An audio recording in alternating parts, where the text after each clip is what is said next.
And at that time, that was considered big money, $10 an hour. And I mean, I was 18, 19 years old. So, I mean, for me, that was a lot of money. Yeah, so I kind of took the long approach, as my topic was relationship and sales. So I took a long approach. I actually, I talked about building a brand before you get to the relationship and sales part of it. Because whether we like it or not, people are attracted to what they see. My father told me, he said, you know, you have a gift. God didn't give it to you not to share it. You don't have to be behind a podium to share a message. You know, bad communication is horrible in the sales and marketing world. You know, again, it goes back to what I said. People have to know what they're purchasing. They have to know the pros and cons of this. Give them all the information to make an informed decision. Welcome to Southaven Business Beat. Business and community leaders talk with us to provide invaluable resources to aid the business community. Hey guys, welcome to another episode of Southaven Business Beat, where we sit down with small business owners, entrepreneurs, and just people in our community and learn from them how they got to where they are and ways that you can do business better and be able to just network and grow your business and personal brand. Today, I have the distinct honor of sitting down with George Webb with Southaven Honda. He is over sales and finance there and is just a phenomenal human, along with being one of our ambassadors. George, thank you for joining us. Thanks for having me. Absolutely. So we need to get right in. I want to tell them your story. We want to do this podcast to where it's more than just, this is where I work, this is what I do, but we want to know what you believe. We want to know who you are as an individual and how you came to be where you are. So can you just jump right in there? Dark and stormy night, I was born. Let's go way back. So I'm originally from Hernando, Mississippi. I'm from a small fraction in the county area called Dark Corner. Okay. Before the cool kids came with Lewisburg, and I was there. You know, it was all cornfields and wheat, and bus 69 that ran from Hernando in the city to that little side of the town out in Hernando in the county area. That's exactly where I'm from. Growing up there, 2-parent households, mom and dad working, blue collar. They also were business owners, cosmetology, carpet cleaning, car washing, pressure washing buildings, cutting grass, whatever it was. You know, dad had me and my little brother up, 7 a.m. on Saturday getting to it. Nice. So, just instilling that hard work and that hustle in us at a very young age. They did a great job at that. And so, we're still working and we're still working hard. So that's kind of me, in a small nutshell. Growing up, I didn't want to be in sales. I just wanted to be a preacher, actually. So that's actually what I wanted to do. And so I actually did do that. I am an ordained minister as well. And I did have a church in Connecticut as well before I came back home. So I've done a little bit of everything. Okay. So how did you wind up in Connecticut, of all places? That's a little bit of a jump from Hernando. So I was in the Midwest. I was in Dayton, Ohio. I was at the Bold Believers Church out there in Dayton, Ohio area. And my mentor is from Memphis, Tennessee. He has been pastoring out there for 23 years now. And he called me and he asked if I would come and help him as he was getting ready to make a move in the city to a newer facility, which means more responsibility, more everything, more work. And I said, sure. And at the time I was working at Landers Nissan. And I said, you know what, I'll do it. And so I went and studied underneath his feet for some time, learned and worked out there. And then I came back home for about 6 months. After about 3 years, I said, all right, I think I'm going to go back home now. And I went back home for about 6 months. I kind of stayed home. And then I got a call from a congregation in Hartford, Connecticut. And they said, hey, we saw some videos and we're wondering if you would be willing to interview. And I said, sure. And so then they called and they said, well, we're going to go a different direction. They canceled it. And I said, that's fine. And so then they called back again and I said, okay. So I ended up going out there and I did an interview. And so that's kind of how that process started of me getting to Hartford, Connecticut. Okay, awesome. Well, I love your journey on that. The Lord is top priority in your life. That's amazing. So props to your parents for raising you right, not only with the good work ethic, but also leading you to Christ. That's fantastic. At the Southaven Chamber of Commerce, our mission has always been to create more opportunities for our members and community to share their story. And this podcast is just one of many ways that we do just that. But we couldn't make it happen without Pure Focus Media, the creative team behind the scenes helping make us and a lot of local businesses to look and sound their best. Pure Focus Media is on a mission to make high-quality video and content creation accessible to businesses of all sizes. From strategy to production, they help tell your story, attract more leads, and grow through the power of video. If you're ready to level up your brand, you need to visit purefocus.media and schedule your strategy call today. So what made you kind of gravitate into the automotive industry then? Because that's definitely separate worlds completely. Yeah, but much like most young people, when you're in high school, you're trying to figure it out. Oh, yes. You know, I don't care how many recruiters come, how many cool people come with nice clothes. You're still trying to figure it all out, right? Yeah. Because everybody has to go through something before you find that one specific thing that you really want to do, right? And I'm 37 now, and there's still days I wake up like, is this it? You know what I'm saying? And so I think for me, it was really, it took a lot of work to finally figure that out. On what I really wanted to do. And I remember right after high school, and my uncle Steve, he works at Plasco Light. It's a warehouse, extrusion warehouse over on Hatch Cross. He still works there. He's been there like 40 years now. Oh, wow. And I said, Uncle, I need a job. He said, okay. He said, well, they're not hiring directly in. You're going to have to go over to Select Staffing in Olive Branch and go through the temp service, and then you can give temp to hire.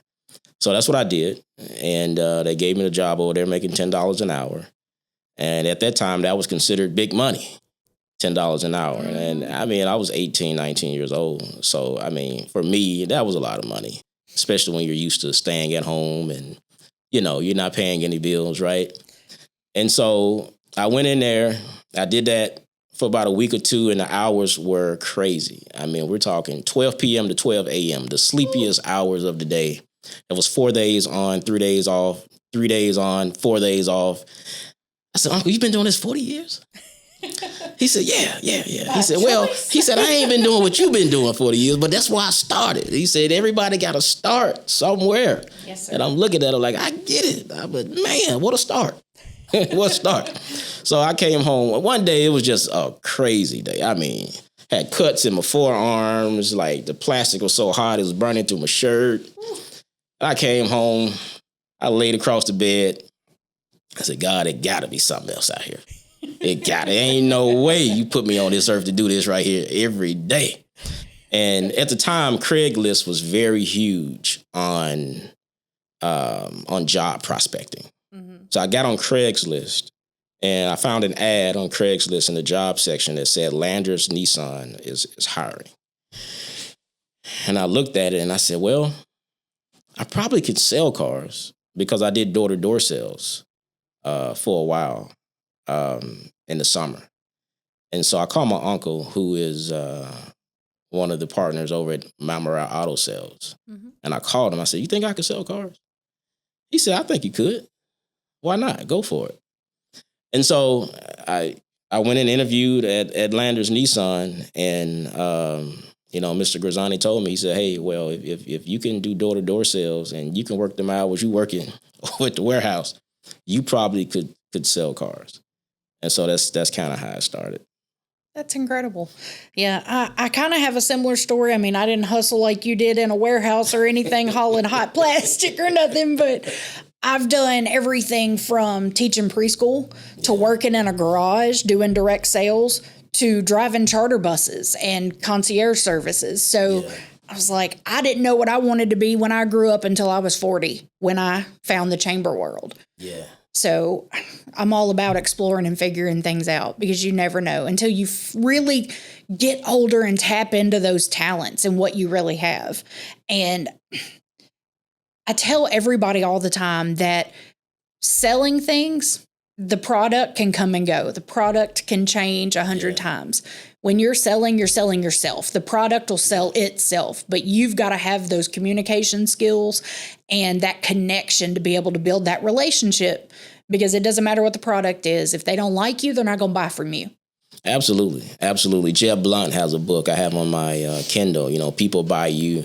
Yes. And, when I spoke last weekend, I believe it was, or the weekend before, at the Southaven Young Professionals event, that was one of the books I had on my slide, was People Buy You by Jeb Blunt. It's an outstanding book. Yes. And, you're right. The products do change, but, people are going to buy that person. Yep. They're wondering, can you help them navigate this overwhelming process? Leaning into the leadership, that's what it was called, not leadership event. I have heard great things about your stuff that you did talk about, and the students and how they were just coming up to everybody afterwards and asking questions, like y'all really, you, Aaron, and several of the others really just drew them in. Will you tell us a little bit about what you spoke about at the leadership event? Yeah, so I kind of took the long approach, as my topic was relationship and sales. Mm-hmm. So I took a long approach. I actually I talked about building the brand before you get to the relationship and sales part of it, because whether we like it or not, people are attracted to what they see. Yeah. That's just the truth. I mean, even for me, if I don't care how good somebody say the food is, I'm going to read the reviews. I mean, I read every page and count the pros and cons, mm-hmm. and figure out if I'm going to shop here, I'm going to go to the doctor here, or I'm going to eat here. I mean, that's just who I am. And so I talked to them about building that brand and letting them know that first impressions do matter. Absolutely. Let's get out of our heads that, only God can judge me. I understand the sentiments of it, but it's just not our reality these days. People are judging you the moment they look at you. Yep. They're looking at you from head to toe. They're looking to see if you're groomed. They're looking to see if you got a belt on. They're just looking to see if you're pressed and straight. People just want to know if they're going to spend their hard-earned dollar with you. They're looking at the person they're getting ready to spend it with. Absolutely. And if they think you're not up to standard, they're not going to do business with you. That's our reality. And so I just had to let them know that as young people, because sometimes we get in the habit when you're young, you just, you wake up in the morning, you run out the house, you put on the first thing that you see. I said, listen, brushing your teeth, washing your face, combing your hair, putting an iron to your clothes, it all matters. No matter what age it is. Yeah, it yes. all matters. It still matters. It's no matter what job you have. Even the guys that are, you're young, you're 16, mm-hmm. you're flipping burgers, okay? Those managers are looking at you. The people that are on the other side of that counter, they're looking at you, and you never know who you're going to meet. I know one of the things that April Armstrong with Chick-fil-A, mm-hmm. which props to Chick-fil-A, they have built that brand and that standard. Excellent. Like they lead that standard. Yep. And her favorite word is preppertunity. She said it at the last thing she spoke at. She says, you need to be prepared for every opportunity, because you never know who you're going to meet that's going to lead to your next step. That's true. And your story also kind of leans that direction, because every step of the way, it's just kind of flowed into the next thing and into the next thing. And even your time in the ministry has built your communication abilities. I mean, you've always had that. I know you've always had that chatty spunk about you, but getting in front of a congregation and having the pressures of making sure that you're delivering the word the way God intended it, that gives you the confidence and the courage to be able to step out and do the sales and all the things. Yeah, and that hasn't always been easy. One of the students asked me after the presentation, she said, you're a great speaker. How did you develop that confidence and courage to stand up and just do this without sweating? And I told her, I said, I'm going to tell you what a gentleman told me that doesn't speak that well. He said that if you're not a little nervous, you're too cocky. Absolutely. So I said, no, I was nervous. I said, but I've just done it through repetition and reps over time. And I said, you talk your way through it over time, and you read the room. Yeah. and you feel the energy that's coming back to you. But I said, it hasn't always been easy. It took a lot of repetition standing in front of people. I said, believe it or not, I was preaching a sermon once and was too glued to the notes and left a page at home. Ooh. And guess what? Over time, you realize to improvise, and that only happened once. It only has to happen once, trust me. But I said, over time, you start thinking of ways, you learn to learn your message before you go somewhere. Because guess what? The technology ain't gonna always be there. You may leave a page. The iPad may go out. I've had that happen. It's a system update happens in the middle of your presentation. Absolutely. You got to know your stuff. But I said, just, get in front of a mirror. Play it on your iPhone. Your presentation, talk to it, and say it over your iPhone. And then listen to it. And I said, one of the worst things to do is to watch yourself and listen to yourself. That's hard for people to do. Yes. Because we're our biggest critics. Absolutely. But I said, if you do that, you'll get better over time. Yes. Well, I am not an extrovert. Nobody believes me when I say it, but it has terrifies me. Anytime you see me get up in front of more than two people, I promise you I am shaking in my shoes because I am truly scared. One, I don't want to make a fool of myself, but at the same time, you don't want to make a fool of who you represent on a bigger scale beyond that. And the only way to get better is to just do it. Yeah. And literally a year ago, I said, you know what? I am tired of being scared. Yeah. I am tired of not being good at this, and I'm going to overcome it. And then I'm still a little scared. I still get a little, but I do it better because I'm going to keep doing it until I'm not scared. And like doing this, they're like, you're on a podcast.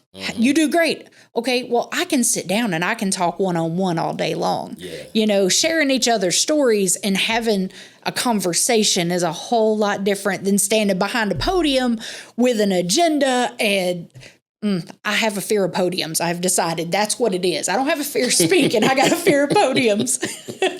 Yeah. It's interesting because when you're behind, as preachers like to brag and call it the sacred desk of inspiration. Nice. When you're behind that and you're standing behind it and all eyes are on you as the speaker. And, you're talking from the influence of God, not from your personal influence. At least that's what you're supposed to be doing. Absolutely. And, I've learned over time now.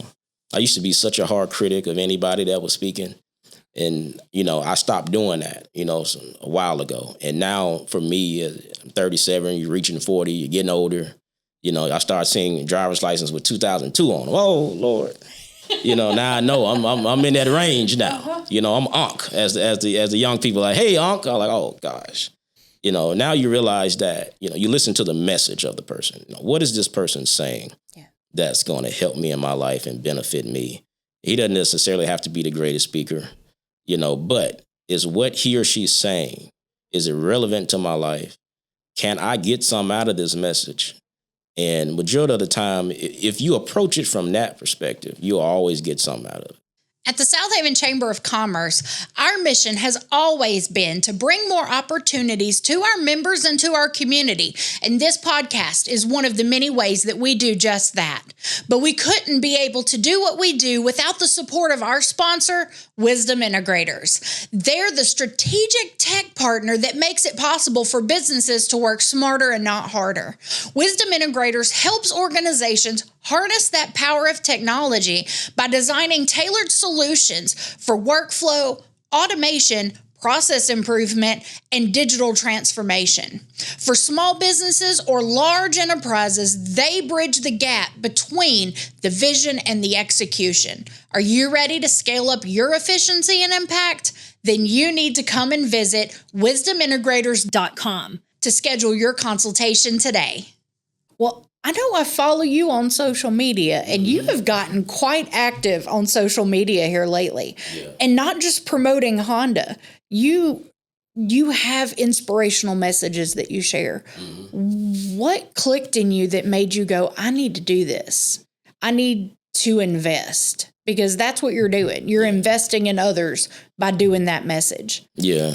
My father told me, he said, you have a gift.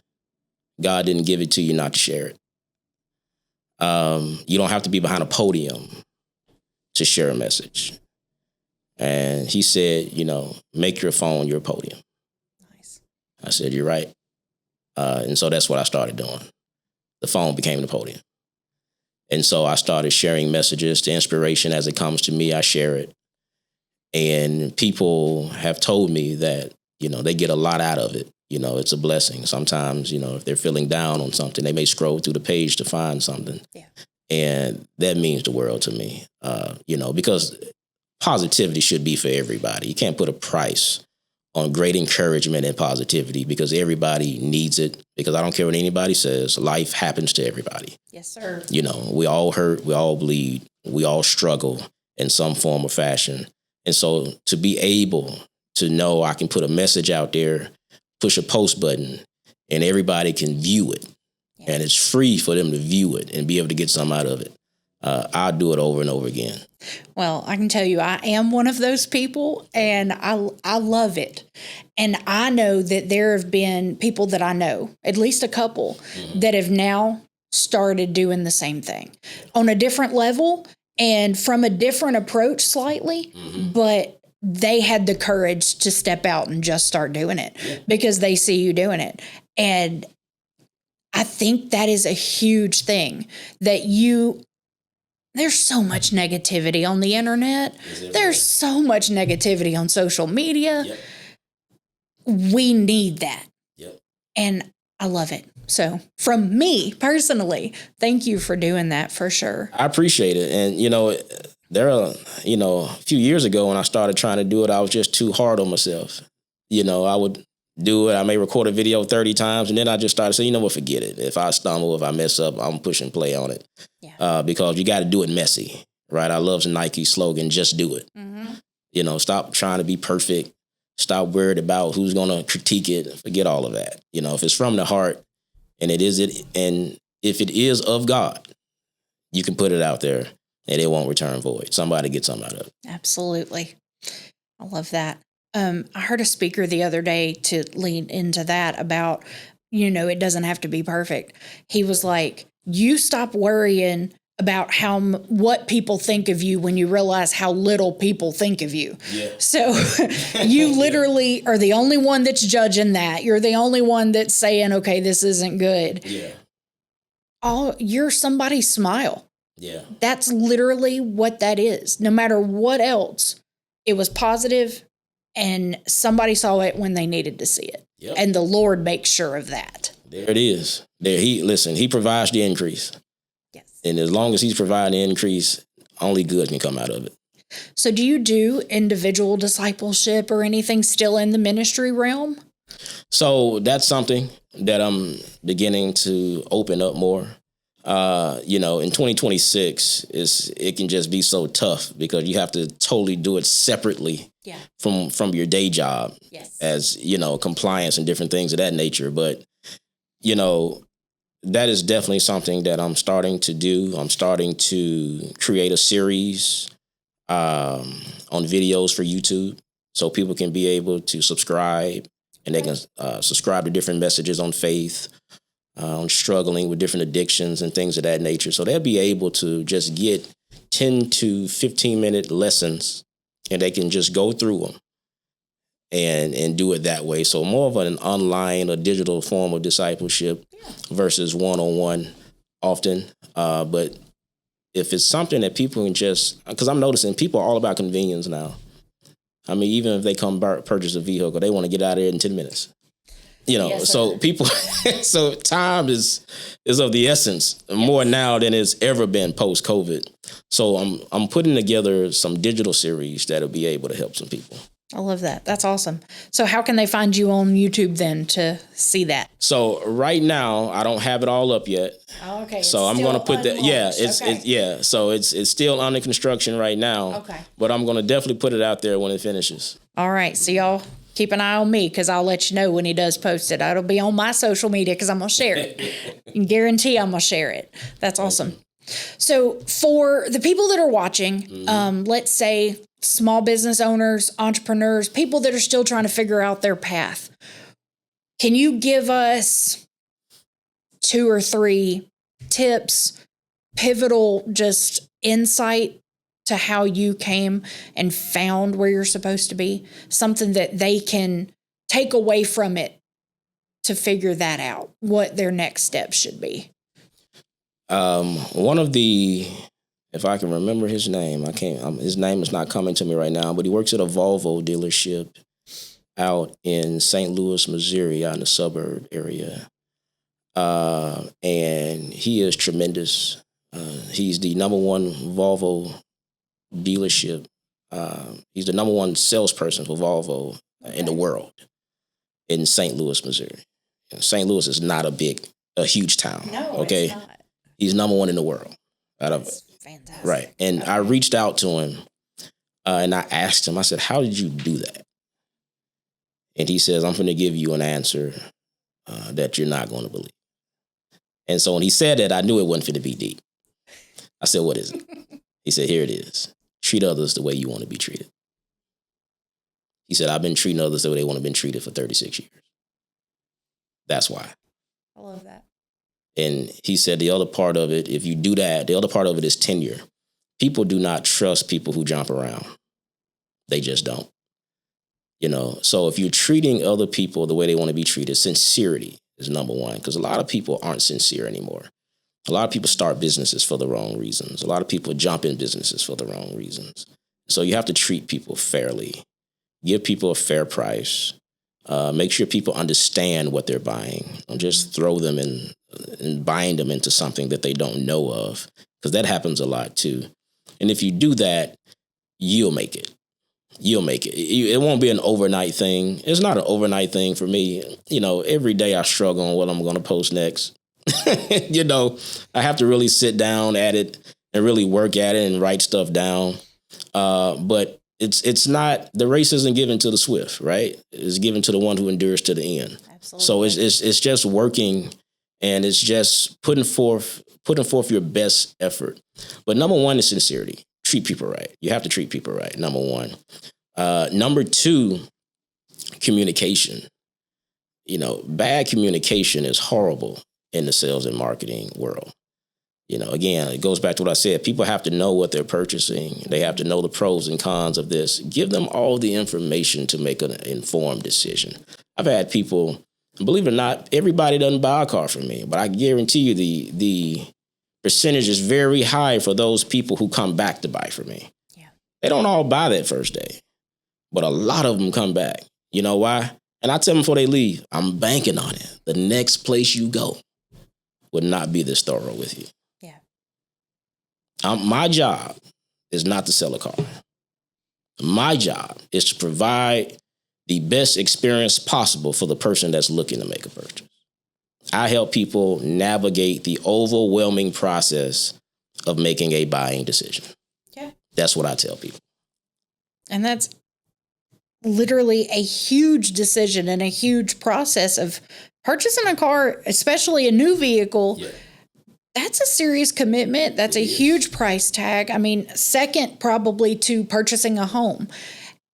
And there are too many that aren't thorough. Yeah. They just want to put you in a car. Yeah. If you're here, that means you want to buy a car. But there's millions of different kinds. There's millions of different brands. Yeah. And every one of them has a different story of what they need. So you have to understand and listen to their story and explain to them what you have to offer in order for them to make that best decision. Yeah. So you investing in them is fantastic. And that is why they come back. Yeah, it's a lot of time put into it. As Mr. Grizzani told me years ago, he said, when you get serious about something, that something will get serious about you. I like that. I'm going to put that in my pocket. Yeah, it will, So I went out and, I got headshots made. Why? Because I know me. The same way I look up everything and look up people online, I know for a fact customers are looking at my name and looking me up online before they even come. They're doing it, when they see you. Why? Because first impressions matter. Yes. And there's no way at all someone's going to look me up and be able to find something negative. I'm working overtime to make sure when they look for me, they're getting something encouraging. They're seeing information that can help them. Yes. And not anything negative. And so that's a big thing of it too. Reviews are major. I mean, listen, you can have a great year. One review would turn your world upside down. Yes, sir. So Google reviews, Yelp reviews, any chance you get to get a 5-star review from a client, you need to get it because it's credibility. Yes. And in sales and marketing, you're only as good as your reputation. Once your name get bad, it's all bad. Absolutely. So having a good, clean name is everything. I love that. And it's crazy how much those reviews do matter because we all do that. We all go and look on there, no matter what we're doing. You're going to do the research. Okay, well, I was looking to buy a new pair of shoes online today, and I'm checking all the reviews before I even check the price tag. Yep. Because I'll pay what I got to pay for a good pair of shoes.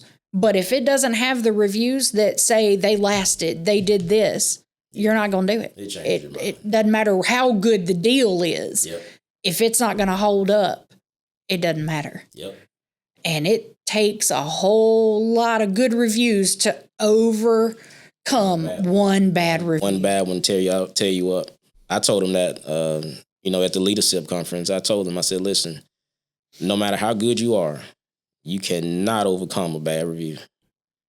I said, people, and I said, it's inevitable. You're going to get it if you're in the world of business, right? Yeah. Somebody's going to be upset about something. And I told them, it's always the people you work overtime to help the most. Those are the people that give you the worst reviews. It won't be the person where things was easy peasy. It's going to be the person where there was a lot of hoops to run in and out of. And I said, it's the same thing with your parents. I said, one day you're going to muster up the strength to tell your parents or your guardian, you don't do anything for me. We've all been there. You're going to say that. And that's not true. But you was in your moment. You had a moment and you said that. And then they're going to call out all the things they did for you. And it's going to bring tears to your eyes because some of those things you didn't even know. Absolutely. And it's the same thing with customers. Sometimes when you get a bad review, it's, you have to smile and you have to say, okay, I need to call this client and I need to talk to him and I need to see what I could have done better. Yes. To improve this. Because guess what? Some customers have rescinded reviews. They've done another one. Once they yeah. So it's okay if you receive a bad one. Just know you're only as good as your name. Your reputation is everything, and the reviews do matter. And that sets you apart. The fact that you follow up, you don't just go, okay, well, they were a pain in the tail feathers anyway, and you're just like, I'll move on. You call and say, okay, what could I have done better? Oh, yeah. You see it as a growth opportunity. It is. I love that. So, okay, there's tip number 3. Follow up. No matter what, follow up. Yeah. The fortune is in the follow-up. It always has been. There are clients who bought a car 3 years ago, and guess what? I still follow up with them once a month. Mm-hmm. I send them a video message. I send them a funny skit. Anything to keep my face and name out in front of that client. And guess what? Johnny just was in a bad car accident. Well, bless his heart. How is he doing? He's doing much better, but we're going to have to come see you. Come on. But guess what? If I never follow up and reach out to them just to see how life's been doing, I never even know he's been in that event. And sometimes when people are going through things, they may forget your name. You're not the first priority on their mind, right? But because you follow up with people, and everything doesn't have to be about buying something.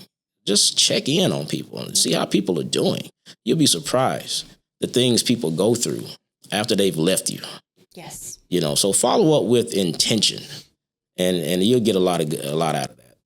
I love that. Well, our final question. And then I'll leave you alone, I promise. We ask every person that comes on the podcast, because the majority of them are all members. They're all promoting their business, doing what they do. Mm-hmm. So with you being a part of the chamber, even beyond that, with you being an ambassador and stepping up to do more, what has the chamber done for you, either personally or professionally, that you value? It's open doors for you to be. It does open doors for you to be in rooms that you typically wouldn't be invited to be in. for me, my biggest goal was to be the most recognizable face at Southaven Honda. That's still my goal. And it's not because I feel Southaven Honda doesn't do a great job, because they do. It's just that when you're in the business that I'm in, your own brand and your own name means something. Yes. And the dealership can only do so much for you. At that point, you have to treat it like you're 1099. You have to really get out and go get it. Mm-hmm. And so the chamber has been amazing at building relationships with people. And also, because every time I go to something, I meet somebody that I didn't meet the previous one. Yeah. And a lot of the same faces in the room, but it's just being able to continuously meet someone. So over at I think it was at the Snowden, we had the business, the coffee. Yes. Coffee with a Member, was over at Snowden at the Athletic House. And Doug Martin sees my name. He says, Webb. He said, where you from? I said, Hernando. And then he says, okay. He says, well, I went to Hernando. I said, okay. Well, your dad graduated. I said, 83. He said, what's his name? I said, George. He said, I don't know George. I said, well, you graduate? He said, 79. I said, you know my Uncle Lonzel. He said, yeah.